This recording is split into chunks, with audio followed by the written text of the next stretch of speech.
डरते तो वो हैं जो अपनी छवि के लिए मरते हैं। मैं तो हिंदुस्तान की छवि के लिए मरता हूँ और इसीलिए किसी से भी नहीं डरता हूँ। ऐसा कहना है दुनिया के सबसे शक्तिशाली लोगों में शामिल भारत के सबसे लोकप्रिय प्रधानमंत्री नरेंद्र मोदी जी का। हमारे देश की राजनीति की वजह से आप प्यार करें या नफरत, लेकिन उनके कार्यों को अनदेखा नहीं कर सकते। नरेंद्र मोदी, एक चाय वाले से प्रधानमंत्री तक का अद्भुत सफर। आज मोदी जी ने अपने व्यक्तित्व से बच्चे बच्चे में देश के लिए कुछ कर जाने की भावना उत्पन्न की है। नरेंद्र मोदी का जीवन बहुत ही साधारण तरीके से शुरू हुआ, लेकिन अपने मेहनत की वजह से उन्होंने असाधारण सफलता हासिल की। गुजरात के वडनगर में 17 सितंबर 1950 में नरेंद्र मोदी जी का जन्म हुआ था। दामोदर दास मोदी और हीराबेन मोदी के 6 संतानों में से मोदी उनके तीसरे संतान थे। उनका परिवार बहुत ही गरीब था और एक कच्चे मकान में रहता था।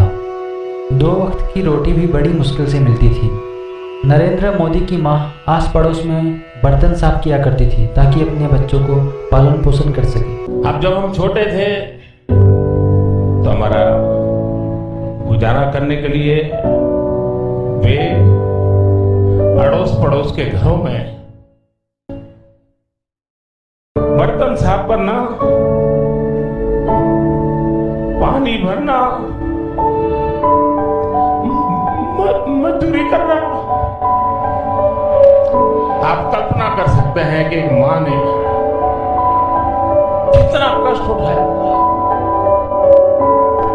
मोदी बचपन में अपने पिता के चाय की दुकान में उनके हाथ बटाते थे।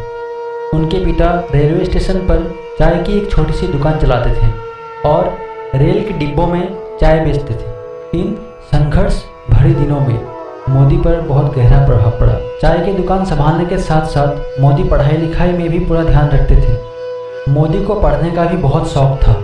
वो अक्सर अपने स्कूल के पुस्तकालय में घंटों बिता दिया करते थे। उनके सहपाठी और शिक्षक बताते हैं कि मोदी शुरू से ही एक कुशल वक्ता थे और उनमें नेतृत्व करने की अद्भुत क्षमता थी। वो नाटक और भाषणों में जमकर हिस्सा लेते थे। मोदी बचपन से ही बहुत बहादुर थे। एक बार वो मगर के एक बच्चे को हाथ में उठा के घर ले आए। उनकी माता ने उन्हें समझाया कि अगर कोई तुम्हें उठा के ले जाए तो मुझे कितनी तकलीफ होगी। मोदी तुरंत समझ गए और मगरमच्छ के उस बच्चे को वापस तालाब में छोड़ आए। बचपन से ही मोदी में देशभक्ति कूट कूट के भरी थी।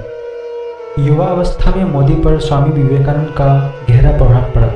उन्होंने स्वामी जी के कार्य को गहराई से अध्ययन किया, जिसने उन्हें जीवन के रहस्य की खोज की तरफ आकर्षित किया और उनमें त्याग और देशभक्ति की भावना को नई उड़ान दी। 17 साल की उम्र में मोदी ने घर छोड़ दिया और अपनी आध्यात्मिक यात्रा शुरू की। उन्होंने हिमालय में ऋषिकेश, बंगाल में रामकृष्ण आश्रम और पूर्वोत्तर भारत की यात्रा की। 2 वर्ष बाद वे घर लौट आए। इन यात्राओं से उन्हें स्वामी विवेकानंद को और भी गहराई से जानने का सौभाग्य मिला, जिसने उन्हें पूरी तरह से बदल दिया। जब वो घर लौटे, उनका मकसद साफ था, राष्ट्र की सेवा। 1972 में मोदी आरएसएस के प्रचारक बन गए और अपना सारा समय आरएसएस को देने लगे। वो सुबह 5 बजे उठ जाते और देर रात तक काम करते। इस व्यस्त दिनचर्या के बावजूद उन्होंने अपनी शिक्षा पूरी की और राजनीति विज्ञान में डिग्री हासिल की। प्रचारक होने के नाते मोदी ने गुजरात के विभिन्न हिस्सों का भ्रमण किया और लोगों के समस्याओं को करीब से समझा।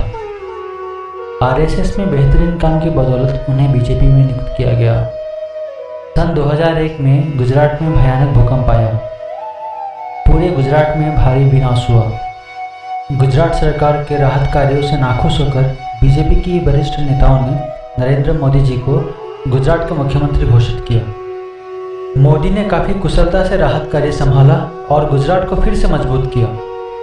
मोदी ने गुजरात को भारत का सबसे बेहतरीन राज्य बना दिया। उन्होंने गांव-गांव तक बिजली पहुंचाई। देश में पहली बार किसी राज्य के सभी नदियों को जोड़ा गया, जिससे पूरे राज्य में पानी की कमी दूर हो गई। एशिया के सबसे बड़ी सोलर पार्क के निर्माण गुजरात में हुआ। गुजरात के सारे गाँवों को इंटरनेट से जोड़ा गया और टूरिज्म को बढ़ावा दिया गया। मोदी के कार्यकाल में गुजरात में बेरोजगारी काफ़ी कम हो गई और महिला की सुरक्षाओं में काफ़ी मजबूती आई। इन्हीं कारणों की वजह से गुजरात की जनता ने मोदी को 4 बार अपना मुख्यमंत्री नियुक्त किया। गुजरात में मोदी की सफलता देखकर बीजेपी के बड़े नेताओं ने मोदी को 2014 लोकसभा चुनाव के प्रधानमंत्री की उम्मीदवार घोषित किया। मोदी ने पूरे भारत में अनेक रैलियां की जहां लाखों लोग उन्हें सुनने आते हैं। मोदी ने सोशल मीडिया का भी भरपूर लाभ उठाया और लाखों लोगों तक अपनी बात रखी। मोदी के गुजरात में विकासशील कार्य, उनके प्रेरणादायक भाषण, देश के प्रति उनके प्यार, उनका साधारण सा शुरुआत और सकारात्मक सोच की वजह से उन्हें भारी मात्रा में वोट मिले और वो भारत के 15वें प्रधानमंत्री बन गए। प्रधानमंत्री बनने के बाद वो भारत का कुशलता से नेतृत्व कर रहे हैं। वे कई विदेश यात्रा की और भारत की छवि संपूर्ण विश्व में मजबूत की।